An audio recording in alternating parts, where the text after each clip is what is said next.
Siyambingelela bazalwane egameni lika Jesu Kristo waseNazaretha. Thank you so much. It's always good to have you here. Manje sesifike sekupheleni konyaka. uNkulunkulu siyambonga futhi siyamdumisa kakhulu. Bazalwane siyabonga kakhulu. Uma sibuka umsebenzi uNkulunkulu awenzile nawenzayo throughout the year, for me not coming back here to say thank you saints kungayiphutha elikhulu kakhulu. Ngithanda ukuthathela lithuba ngibonga uNkulunkulu ngani kakhulu. We've been doing this work since then. Kuningi sekwenzakalile and uNkulunkulu siyamdumisa kakhulu bazalwane. Engifisa ukwenza nengifisa ukusho kakhulu ukubonga wonke umuntu who've been so supportive from day one since senza umsebenzi kaNkulunkulu online. So ngiyazi ukuthi ke abaningi you won't be called for everyone.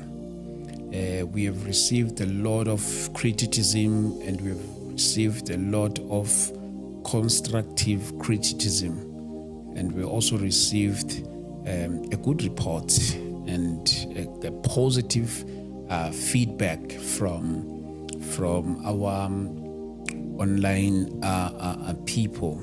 So I would love to say, Bazalwane bam, thank you so much for always making it a point whenever we have something here, not only online as well, neyinkonzo esiba nazo kanye esibe nazo throughout the year. You remember we started hosting at Durban.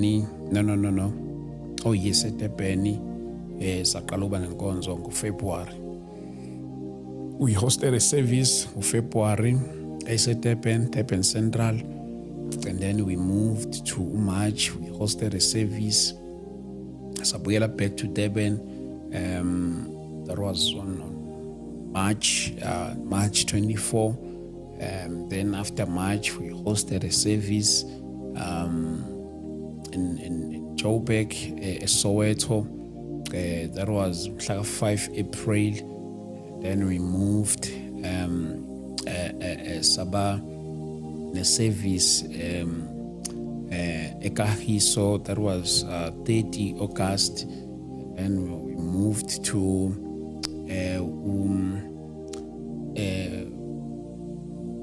September. We hosted a service also in Soweto.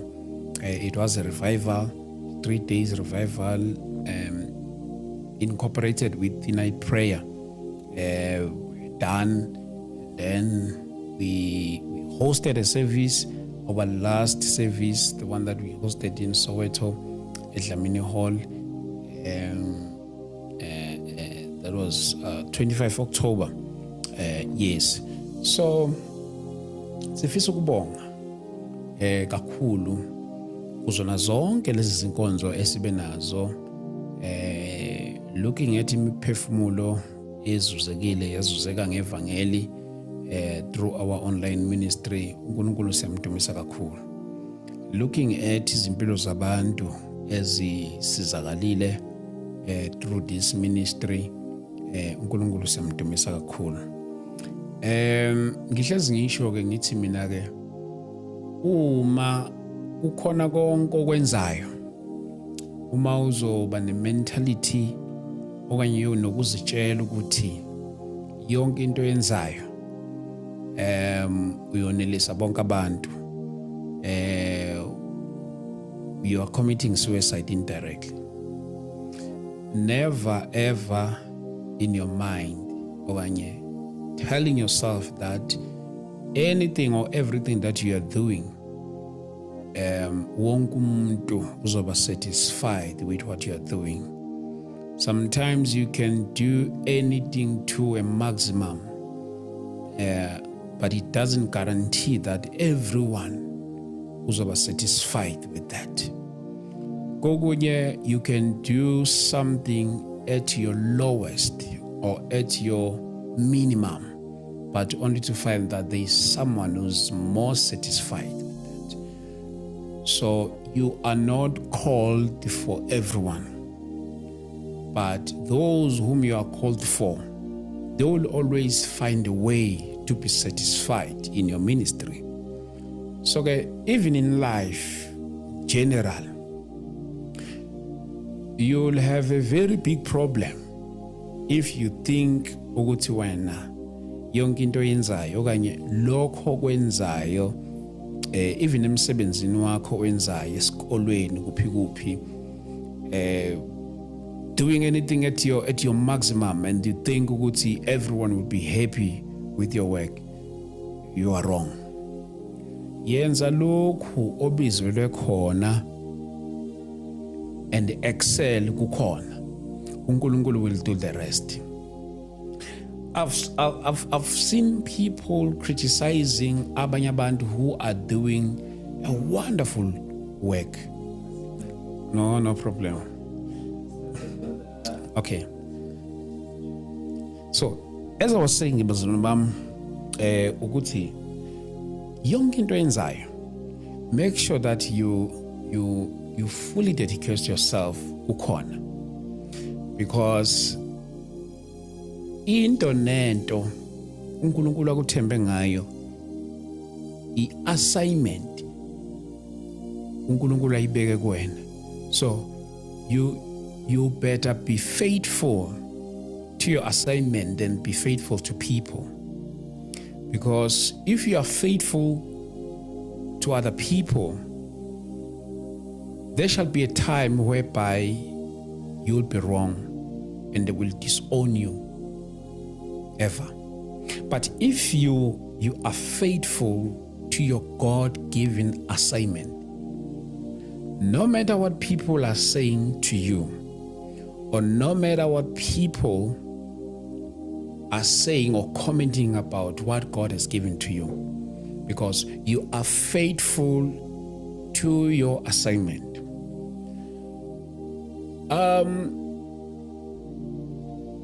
Okay, let me put this thing ngalendlela le. My podcast, I used to check on social media when people are commenting about podcasts, podcasting and podcast. I will always be among them.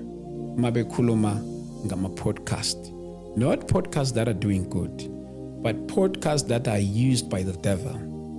I'll be among those podcasts. My podcast, it's being classified as one of the podcasts that are used by the devil, meaning that I myself, I'm an agent of the devil. You see, but it doesn't stop me because I am loyal to my God-given assignment. So if ngihamba ngokuthi abantu yini abayithandayo, I will move okanye ngizoshifta kulokhu uNkulunkulu angibizele khona, ngigcine sengifisa ukuba loyal to ubona, ngingabi loyal to i-assignment uNkulunkulu angibizele yona. Because isikhathi esiningi abantu uzoba loyal kubona kusasa bathanda enye into wena ongayithandi, then you'll have to do lento abayithandayo noma wena ungayithandi, because you are loyal to them. But if you are loyal to your God-given assignment, you will always do the right thing. And there is only one man esimjabulisayo. The only thing that we need is to please God before it. So back to kule point le yama podcast. I know bafowethu there is plenty of podcast, and nami ukucabanga ukuthi the one that I'm running, it is the top notch. It's a number one wona wonke. I'll be lying to myself. But it pains me, but akusangikhathazi. Kodwa ukubona kokunye being classified as one of the platforms that are used by the devil. Afowethu, sometimes we need to be realistic to ourselves. Manithi ngiyangifisa nokubabuza labanye ukuthi bathi hayi sisetshenziswa uSathane njani? How so? Yini ukhona umuntu esake saba naye lana waqhakambisa umbuso kaSathane? They won't tell you, because I used to say people who are against you, they are dangerous. I prefer people who are against what I'm doing. It's better, because I might come and sit here and explain myself better. But you see, the moment when a person is against you, it's a very big problem, because no matter how good you are, no matter how good you can be, no matter how good you can be to people, but when the person chooses to be against you, there is nothing that you can do. There's absolutely nothing that you can do to a person who is against you. I think, as an Obama, it's high time to find a common ground now. I know I've hosted multiple people coming from a different background of salvation. Since man ngathi aniyazi lento nobe shuthi you need to go and study. When it comes to Christianity,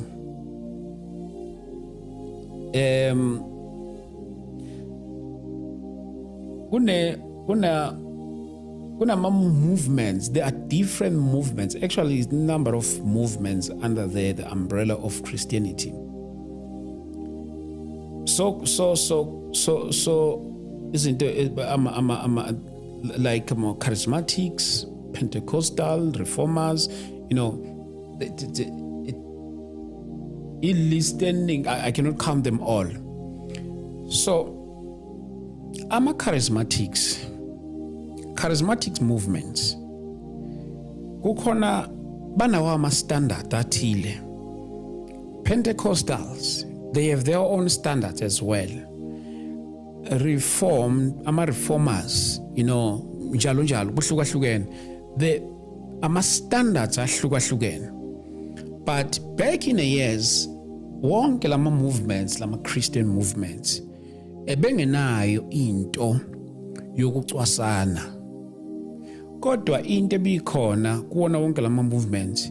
That is why uma uchecka nalama sonto akudala, omunye umuntu bengamthatha unkosikazi kwelinye isonto. Okay, ake ngibala nje kulama sonto amadala. Njengo African Gospel, Assemblies of God, Apostolic Faith Mission. Amasonto amadala lawa la eSouth Africa kwi-Christianity. Okanye ke ngithasindisiwe.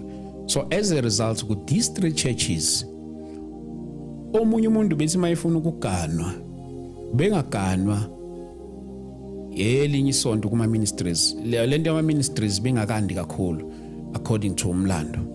Lento ama ministries bengakandi kakhulu ama ministries laba agcwele khona namhlanje. So ubethathwa njengomuntu owile enkosini, umuntu okwazi ukuthi ayogana kwelinye isonto nothi kulawo, because la masonto lawo bekuwona amasonto ebekwazi ukuthi ayaphilelana. angengene ke kwisikhathi samanje ukuthi aphila njani. So ngizama ukuveza lento ukuthi iChristianity inama movements amaningi nama I might not know them all. So abanye uthola ukuthi babelivele kugqoyena amabhlukwe, abanye babelivele kugqoyena amabhlukwe, abanye babelivele ukuthi umuntu mayegula mela esibhedlela. Some they don't believe that when you are sick you need to go to hospital. Some they believe that when a woman should not preach. Some they believe that a woman, it is not a problem when a woman preaches the gospel. But when we focus ezintweni ezikanjalo, we won't go anywhere. We won't go anywhere, but when we focus into, I believe now the time that we are in, it's a season of a revival. Things that we believe in, our differences way to, if we can put them aside just for a moment and see what God is gonna do, there shall be a great move of God, you know. And I remember I had a conversation with one of my seniors, and Uti, yes, Uti, the time that we are in now, it's a time of a great revival. And the great revival, angeke iqale the way esicabanga ukuthi yoqala ngakhona. And angeke iqale okanye ivele ngalabantu esilindele ukuthi ingavela ngabo. Ingaqhamuka nje ngelinye iside esingalilindele. Iqhamuke nje umuntu besingamcabanga nokumcabanga, because it's time of a great revival. And uma isifikile ayizi ngalabo esibone bafanele ukuthi bangayithwala. So engifisa ukusho ke bafowethu ukuthi uNkulunkulu simbonile esithwala bafowethu from day one. We have won souls for Christ, plenty of them, for the kingdom. Baningi abantu esibazuzile sabazuza ngevangeli. uNkulunkulu wasilekelela kakhulu. Namhlanje they are part of this move. They are part of this great kingdom. So this is what we can expect again next year bafowethu. Ngeke ngayenza i-advert ngathi ngomhla ka-31 sizobe sinomhlangano umthandazo laphana eSoweto eDlamini multi-purpose hall. uNkulunkulu no inakho ngenze iphutha not multi-purpose hall. Sengiphambanisa nomhlangano esigcina ukuba nawo ngo-October. Sizobe sinomhlangano laphana eSoweto eMidlands ezone 6. For the first time in history, we've never hosted a service in the month of January. But uNkulunkulu ukubekile lokhu ukuthini ukuthi let's just organize something for January for abazalwane nabo bonke abantu who believes in prayer ukuthi before anything there is God. Before anything there is God. So how about we start our year 2026? Uma uNkulunkulu sasigcinile eke siqale emthandazweni sibuka uNkulunkulu ukuthi angesithwale yini futhi nakulonyaka lo ozayo.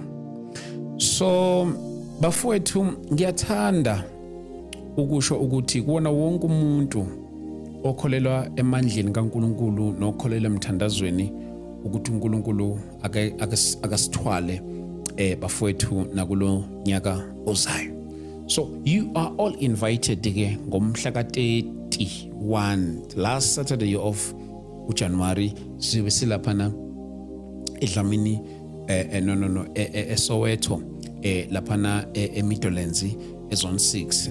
I think shothi iDlamini multi-purpose ayikaphuma engqondweni ilokhi isasengqondweni, and we are believing God ukuthi even for next year maybe we'll go back khona laphana eDlamini. So siyamkhola kakhulu uNkulunkulu.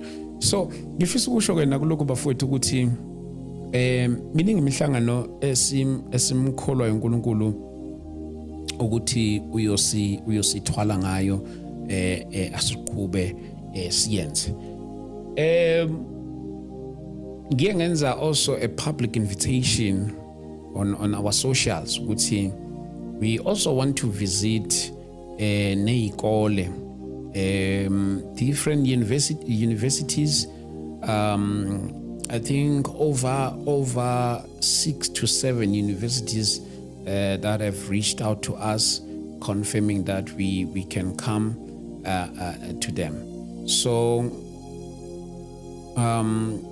UKZN, Walter Sisulu, University of Cape Town, DUT, basithintile. So siyeza bafowethu kulezo zindawo egameni lika Jesu Kristu. We are also taking this gospel kuma universities.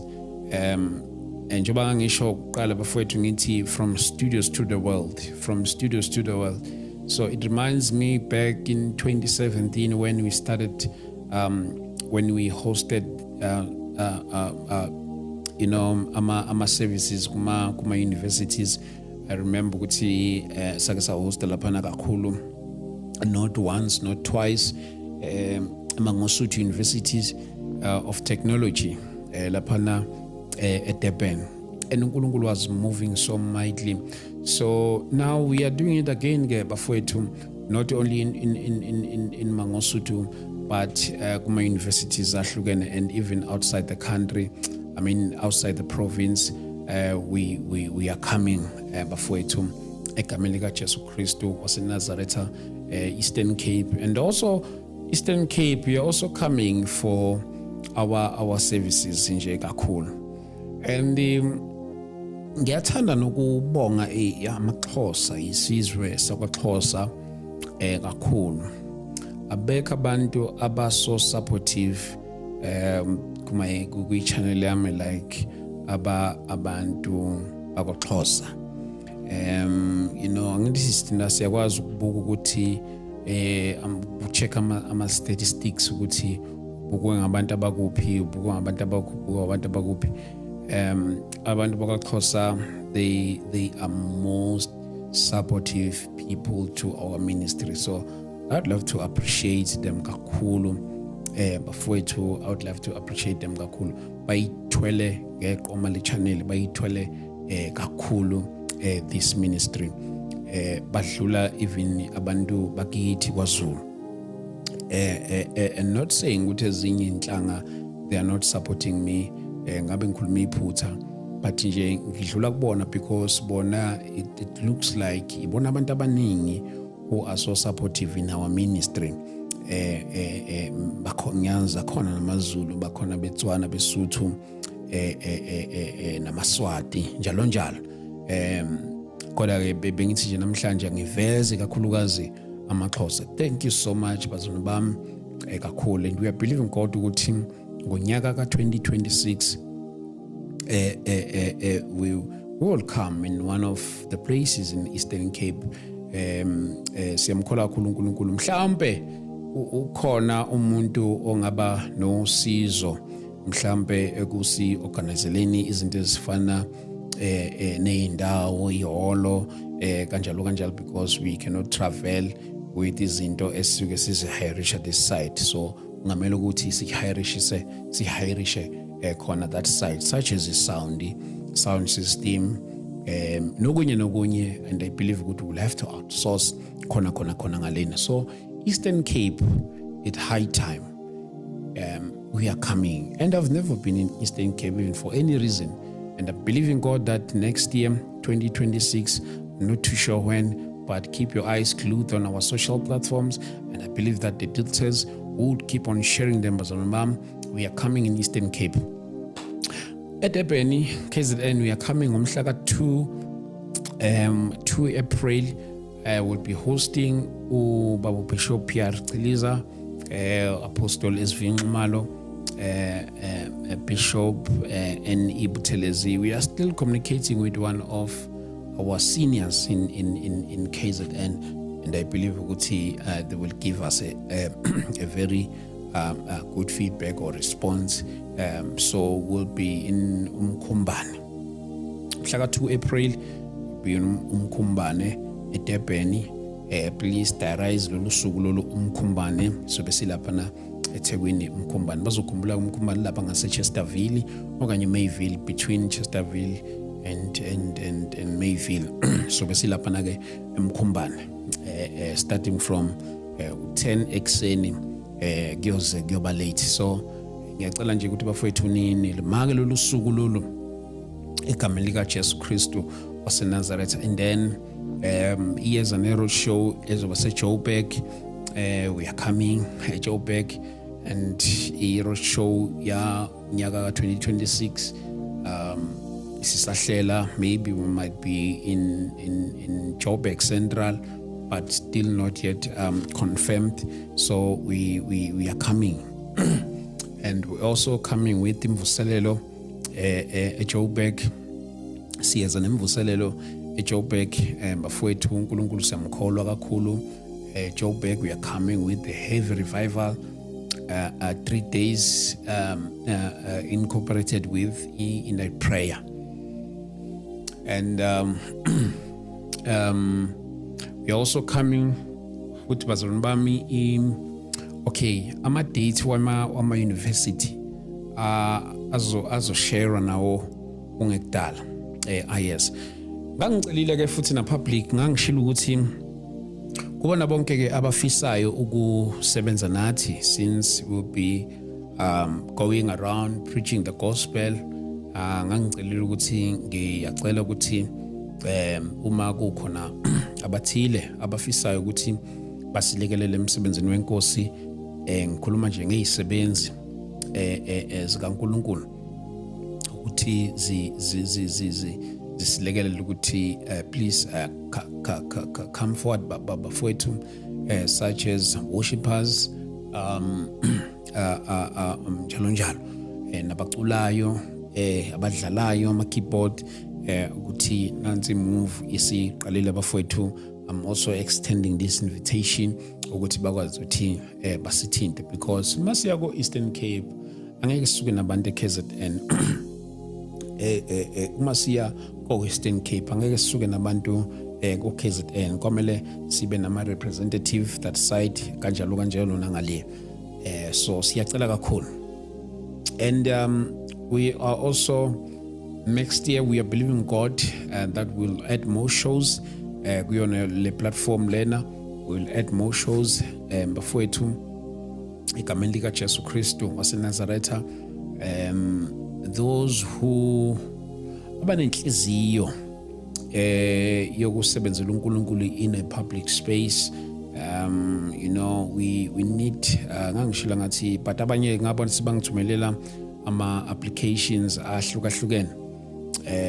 Ilanga lethu lokugcina esizogcina ukuthatha ngalo kuyobe kuyilanga lokugcina lika sizo announce ngokuphela kuka January ukuthi obani sigcina sibe nabo. You will see some faces, new faces khona lapha, new shows khona lapha ngokuhlukahlukana kwawo. So there is still more, there is still more. Angazi noma kukhona yini ngikhohlwayo, ngicela ukudouble check la. Yeah, so it's time now to see more different faces bafowethu egameni lika Jesu Kristu waseNazaretha. Okunye futhi ebengifisa ukukusho ukuthi bafowethu ngiyacela ukuthi ake si advocateeleni ivangeli in a public space. Ngiyazi ukuthi kwesinye isikhathi uma umuntu enza into ongayithandi, and into ongayithanda kusho ukuthi demonic, it's your preference, know that it is demonic. And into ongayithandi, make sure that you reach out to that person in a proper way, ngikhuluma nabazalwane, in a proper way, and address it accordingly. Ngifisa ukubonga nokuthi nje le platform ingi-introducele abafowethu, yangi-introducela abosisi, yangi-introducela abantu whom I regard as my parents, whom I regard as my seniors. And some of them uyawubona ukuthi yazi khona ngilenzile iphutha khona la, ubona ukuthi umuntu indlela aku-approacha ngayo, uku-approacha in a form of umzali, in a form of ubaba, in a form of umama, because uzubone na cha khona bengenzanga kahle ke la, but indlela eza ngayo iyona engenza nami ngizibona ukuthi no angenza kahle. So ngiyamthanda ukubonga uNkulunkulu even for abantu uNkulunkulu asiphe bona through this platform, and ngibona nabanye abantu abazane through this platform. WhatsApp groups that we gave birth through this platform is plenty of them. So uNkulunkulu ke siyamdumisa kakhulu bafowethu, siyabonga kakhulu. Kungaliphutha elikhulu kakhulu. Uma Mdlamini ke sikhona istatement azosenza njengoba sasicelile, sicela ukuthi basisupport kakhulu, because we also want to do nama talk shows eindaweni ezahlukahlukene. So you remember that we did ask for your support ukuthi sikwazi ukuthola some gadget ukuthi umsebenzi kaNkulunkulu wazi ukuthi uqhubeke. So she will come and give you some updates kakhulu bafowethu. uNkulunkulu ke usemsebenzini kakhulu, and there's still more that is coming bafowethu, there's still more that is coming. Ngiyacela nje ukuthi ningasikhohlwa emikhulekweni yenu, because this kind of work that we are doing here, one moment you are happy, one moment you are sad, one moment you are happy, you are grumpy. Different stories of people gives you different feelings at the same time. So it needs God's grace, umbrella, for you to survive. Because you sit with a person here sharing your story with you, and then you become happy. You sit with a person here sharing your story, and you become so sad, cool at the same time. So this thing comes with different emotions, different feelings. So we need your prayers, Mom, and thank you so much. Even those who comes with constructive comments. Thank you so much, Mom. We don't take it for granted. Kwisifiso sami ke ukuthi even nangonyaka 2026 uNkulunkulu ke asigcine abafuna imisebenzi uNkulunkulu abahambele phambili, kanjalo nabafuna izikole uNkulunkulu abahambele phambili egameni lika Jesu Kristu waseNazareth. Siyabonga kakhulu ke bafowethu, inkosi uJesu mayinigcine ke bafowethu, size sibonane nangonyaka olandelayo ka-2026. Hlezi kuyisibusiso ukuthi sibe nani kule ndawo ngalolu hlelo. Thank you so much, Pastor Mom. God richly bless you. Amen.